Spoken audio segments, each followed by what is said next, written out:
سورہ نحل کی آیت نمبر 44 میں اللہ رب العالمین اس چیز کو ذکر فرماتا ہے وَأَنزَلْنَا إِلَيْكَ الذِّكْرَ لِتُبَيِّنَ لِلنَّاسِ مَا نُزِّلَ إِلَيْهِمْ وَلَعَلَّهُمْ يَتَفَكَّرُونَ یہ واضح چیز ہے، اگر کوئی سمجھنا چاہے واضح چیز ہے۔ اللہ رب العالمین ارشاد فرماتا ہے وَأَنزَلْنَا إِلَيْكَ الذِّكْرَ، اے حبیب ہم نے آپ پر یہ کتاب اتاری ہے، کتاب آپ پر اتاری ہے لِتُبَيِّنَ لِلنَّاسِ، تاکہ لوگوں کے لیے آپ کھول کھول کر بیان کریں۔ جب قرآن اتر گیا تو کھول کے بیان کرنے سے کیا مراد؟ کھول تبیین کہتے ہیں تفسیر کو، تشریح کو۔ فرمایا کتاب آپ پر اتاری ہے، ہر ایرا غیر نتو خیرہ اس کو سمجھ نہیں سکتا، جب کتاب آپ پر اتری ہے تو تبیین بھی آپ کریں گے۔ تفسیر کا منصب بھی حضور کو دیا گیا ہے، تفسیر کا منصب کس کو دیا گیا ہے؟ حضور کو۔ فرمایا لِتُبَيَّنَ لِلنَّاسِ، لِتُبَيَّنَ لِلنَّاسِ، تم تفسیر کرو گے اس کی، کس کے لیے؟ لِلنَّاسِ، لوگوں کے لیے۔ تو پتا چلا یہ دونوں چیزیں قرآن نے یہاں پر ذکر کی ہے کہ قرآن آپ پر اترا ہے اور تشریح کا منصب بھی آپ کے پاس۔ بولی سبحان اللہ، تشریح کا منصب بھی۔ اچھا، اور اس لیے اب حضور علیہ السلام اگر قرآن کی تشریح کریں گے تو جو شارع کسی کتاب کی تشریح کرے گا تو پہلے کتاب کا علم اس کو ہونا چاہیے، کتاب کی ساری باریکیوں کو وہ جانے، کتاب کے تمام خد و خال کو وہ جانے، کتاب کے ہر راز کو وہ جانے۔ اگر کتاب کے سارے رازوں کو، خد و خال اور باریکیوں کو وہ نہیں جانے گا تو شرح کیا کرے گا؟ تو اب اگر حضور کا منصب لِتُبَيِّنَ لِلنَّاسِ ہے، قرآن کی تفسیر کرنا، تو پتا چلا جو غیر قرآن میں ہے وہی سینہ مصطفیٰ میں ہے۔ اب یہ ایمان کا موضوع ہے، یہ ملائی تفرقہ نہیں ہے، یہ تقاضا ہے اس کا، کیونکہ حضور کو اللہ رب العالمین نے سورہ نحل کی آیت میں درجہ عطا فرمایا ہے کہ آپ قرآن کی تفسیر کریں گے، تشریح کریں گے، اور تفسیر وہ کرے گا جو قرآن کو جانتا بھی ہو۔ قرآن کی تفسیر صرف آیتوں کو سمجھانا نہیں ہے، معنی بتانا، الف لام میم کیا ہے، کاف ہا یا عین صاد کیا ہے، دیگر وہ گنجلک مسائل جس کو صحابہ لے جا کر حضور کے سامنے رکھتے، حضور پڑھ تو رہے ہیں لیکن معنی سمجھ میں نہیں آ رہا، تو اگر حضور خود نہ سمجھتے ہو تو شرح کیسے کریں گے؟ سمجھ رہے آپ؟ اور قرآن دو علم کا مجموعہ ہے، علم ظاہری کا بھی اور علم باطنی کا بھی، علم ظاہر کا بھی اور علم باطن کا بھی۔ اب دونوں تقاضے ذات مصطفیٰ میں ماننا فرض ہے۔ جو یہ کہے کہ حضور علیہ السلام قیامت کب ہوگی نہیں جانتے، کل کیا ہوگا حضور نہیں جانتے، دنیا کے راز کیا حضور نہیں جانتے، ہم اس سے پوچھتے ہیں قرآن نے تو منصب آپ کو مفسر کا دیا ہے، تفسیر کا دیا ہے، یہ سارے علوم جو تو بکواس کر رہا ہے یہ قرآن میں ہے کہ نہیں؟ کہا ہے۔ ہم نے کہا یہی ہماری فتح ہے کہ یہ حضور کے سینے میں ہے۔ اگر حضور سے علم کی نفی کر دی جائے تو پھر اس آیت کا مطلب کیا ہوگا؟ قرآن سرکار شرح کیسی کریں گے، سرکار اس کی تفسیر کیسی کریں گے؟ اور قرآن نے کہہ دیا تھا ثم ان علینا بیانا، متن تو سب پڑھیں گے محبوب، بیان کوئی نہیں سمجھے گا، تفسیر ہم تجھے سمجھائیں گے اور تو پھر لوگوں کو سمجھائے گا۔ مجھے بتائیے آپ سورہ بقرہ پڑھتے ہیں آدھے گھنٹے میں، مارفنی صاحب 15 منٹ میں، لوگ 15-20 منٹ آدھے گھنٹے میں سورہ بقرہ پڑھ لیتے ہیں، ٹھیک ہے؟ حضرت فاروق اعظم عربی ہیں، آپ نے 11 سال حضور کے ساتھ لگائے ہیں، کتنے بتائیں؟ حضرت عمر جیسا ذہین آدمی صرف سید عالم صلی اللہ علیہ وسلم صرف سورہ بقرہ 11 سال سمجھتے ہیں۔ اشعار اللہ لکھتے ہیں 11 سال کے بعد فاروق اعظم گئے اور آپ کا قیمتی اونٹ تھا جو آپ سواری کے بھی کم استعمال کرتے تھے، بڑا پیار تھا، اس کی قیمت بہت تھی، اس کو آپ نے ذبح کیا۔ سرکار نے فرمایا اس کو کیوں ذبح کیا؟ کہا حضور آج اتنی بڑی نعمت ملی ہے کہ اب میں نے جانا قرآن میں ہے کیا، اور وہ بھی فاروق اعظم کو وہ بتایا گیا جو ان کے مطلب کا تھا، جو حضور کا مطلب تھا وہ سمجھ بھی نہیں سکتے تھے، کیونکہ قرآن کے تو کئی درجے ہیں نا، ایک تو جو حضور کو سمجھایا گیا ہے، اور یہاں پر جو کہا گیا نا کہ محبوب جو ہم نے آپ پر اتارا ہے تو آپ سب بیان کریں، فرمایا نہیں لِتُبَيِّنَ لِلنَّاسِ، جو لوگوں کے لیے مفید بات ہے وہ بیان کریں۔ اگر آپ قرآن کی ہر بات کر دیں گے تو لوگ ایسے مر جائیں گے، کیونکہ قرآن میں تو یہ بھی ہے نا کہ کل تمہارے ساتھ کیا ہوگا، قرآن میں تو یہ بھی ہے کہ پرسوں کیا ہوگا، مرنے سے پہلے اگر بندے کو پتا چل جائے تو مر جائے، فرمانا لوگوں کو وہ بتانا جو ان کے مطلب کا ہے۔ اور آگے بھی میں بتا رہا ہوں آپ کو جو میں موضوع لے کر آیا ہوں، اور ہاں محبوب جو اہل مل جائے نا، جو تیرے مزاج کے موافق تیرے قدموں میں بیٹھ کر بن جائے کچھ، تو پھر اس کو وہ بتا دینا جو دوسرے کو نہیں بتاتا، اس کو وہ بتا دینا جو تو دوسرے کو نہیں بتاتا۔ اب سید عالم صلی اللہ علیہ وسلم کے علم کی ایک جھلک آپ صرف سنیے، بخاری شریف کے اندر موجود ہے۔ بخاری شریف میں حضرت فاروق اعظم خود اس بات کو بیان کرتے ہیں، بخاری شریف کتاب بدء الخلق کے اندر یہ روایت موجود ہے، بدء الخلق میں کہتے ہیں ایک دفعہ حضور علیہ السلام کے علم کا دریا جو تھا وہ جوش میں آیا اور سرکار ممبر پر جلوگر ہوئے، توجہ رکھنا، ممبر پر جلوگر ہوئے، کہتے ہیں قام فینا رسول اللہ صلی اللہ علیہ وسلم، سرکار مقام سرکار ایک دفعہ کھڑے ہوئے، فاخبرنا، پھر حضور نے خبر دینا شروع کی، پھر حضور نے ہمیں بتانا شروع کیا. کیا بتانا شروع کیا؟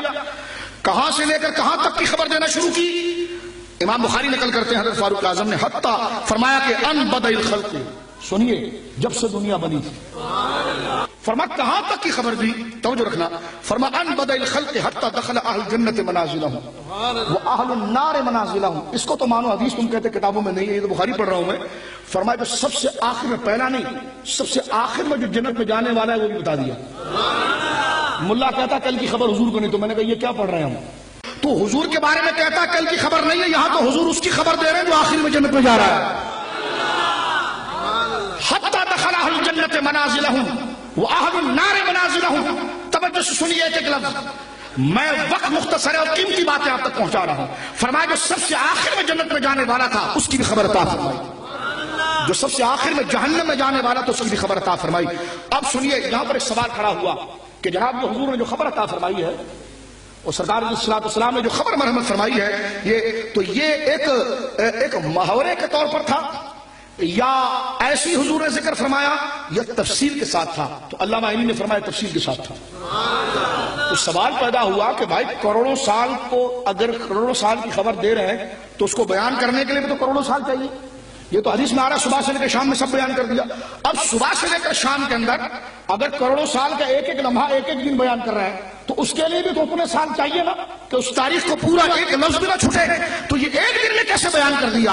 تو جو نہ ماننے والے ہیں وہ کہتے نہیں ہے تو بس ایسے ہی تھا. علامہ عینی نے ان کو جواب دیا، فرمائیے ایک دن میں خبر دی ہے، ایک دن میں خبر دی ہے. کہ یہ کیسے ہو سکتا ہے؟ کہ یہ حضور کا معجزہ تھا. جس طرح معراج کے ہزاروں سال کے سفر کو ایک ساتھ کا خدا نے بنایا تھا، اس طرح اپنے محبوب کے علم کو ظاہر کرنے کے لیے کروڑوں سال کو صبح اور شام کے درمیان میں پیٹ کر رکھ دیا.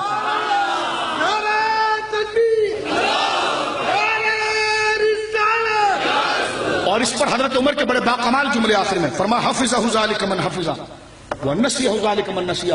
فرمایا زیادہ شور نہیں کر، جس کو یاد رکھنا تھا اس نے یاد رکھ لیا، جس کو بلانا تھا اس نے بلا دیا. یہ حضرت عمر کے جملے. فرمایا حفظہ ذالک من حفظہ نسیہ ذالک من نسیہ. کیوں شور کرتا ہے محبوب کے علم پر؟ تیرے کو یاد نہیں ہے نا تو تیرا قصور ہے. جس کو یاد رکھنا تھا انہوں نے یاد رکھ لیا ہے، جنہوں نے یاد رکھنا تھا انہوں نے یاد بولیے رکھ لیا. اور قرآن کے اندر جمی ما کان و ما یکون کی خبریں ہیں. وقت میرے پاس مختصر ہے اس لیے میں صرف موٹے موٹے حوالے پڑھتے ہوئے آگے نکل رہا ہوں. قرآن کے اندر جمی ما کان و ما یکون کی خبریں موجود ہیں. ما کانا جو ہوا، وما یکون جو ہوگا. سمجھ رہے آپ؟ ما کانا جو ہوا پاسٹ ماضی، وما یکون جو پریزنٹ اور فیوچر کے بارے میں ہے. یعنی تینوں زمانے اس کے اندر موجود ہیں قرآن کے اندر. اب اگر حضور اس کے شارع ہیں تو حضور کو بھی تینوں زمانوں کو علم ہونا چاہیے. اللہ کا یہ کیسے ہونا چاہیے؟ تو میں نے کہا جس رب کو علی کل شیء قدیر کہتے ہو نا، وہ امکان کذب تو علی کل شیء قدیر نہیں ہے، مصطفیٰ کو علم دینے میں علی کل شیء قدیر ہے. حضور نے خود سے نہیں سیکھا، حضور نے خود سے نہیں سیکھا، اللہ نے عطا فرمایا ہے. اور جو مسلمان حضور کے علم کی قدر مانتے ہیں وہ خود سے نہیں مانتے، اللہ کی عطا ہی سے مانتے ہیں. لیکن تیری طرح بخیل نہیں ہے کہ اتنا دیا اتنا دیا. میں نے کہا جب اللہ دے رہا ہے تو اتنا میں اتنا کیا کر رہا ہے پھر تو؟ اللہ تو کہہ رہا ہے انا اعطیناک الکوثر. پھر انہوں نے پوچھا نبی پاک سے کہ یہ دنیا کی حیثیت کیا ہے؟ تو اللہ رب العالمین جل مجدہ نے ذکر فرمایا محبوب ان سے کہو متاع الدنیا قلیل. یہ اتنی بڑی دنیا قلیل، ساری دنیا قلیل ہے. اب آپ اندازہ لگائیے، ساتوں آسمان رب کے سامنے قلیل، ساتوں زمین رب کے سامنے قلیل، ساتوں زمین اور سمندر رب کے سامنے قلیل، پہاڑوں کا سلسلہ قلیل، فرشتے کے لیے قلیل، جانور حیوان انسان قلیل، درخت نباتات حجر، یہ جو 18,000 سے زیادہ جو عالم ہے یہ سب رب کے نزدیک قلیل ہے. ساری کائنات خدا نے قلیل کہا. اور مصطفیٰ کو یہ نہیں کہا کہ ہم نے تجھے کثیر دیا، یہ نہیں کہا کہ کثیر دیا، کیونکہ کثیر قلیل کے مقابلے میں بہت کو کہتے ہیں. اور اللہ فرماتا انا اعطیناک الکوثر، ہم نے تجھے کوثر دیا. اس لیے کہ کچھ کچھ مل کر قلیل بنتے ہیں تو کچھ کچھ کثیر مل کر کوثر بنتے ہیں.